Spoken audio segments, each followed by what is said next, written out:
Here we got 1970 Mustang. 1969 and 70 are my favorite years for sure.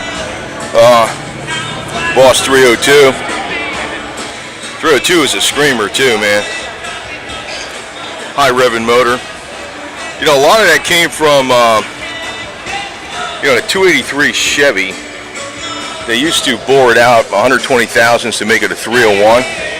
It was a real screamer. That's really where that square bar performance 302 engine came from, basically. Then they had it in the Z28 Boss and the Chevys, and they had the 302 Boss in the Mustangs.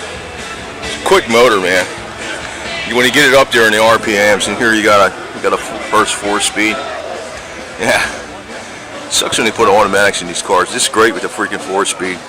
You can see how nice and low that shifter is. Just short throw, close to the driver. Nice seats too, man.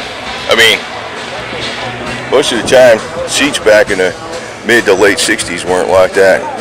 Of course, you had this. Helped a lot with the heat.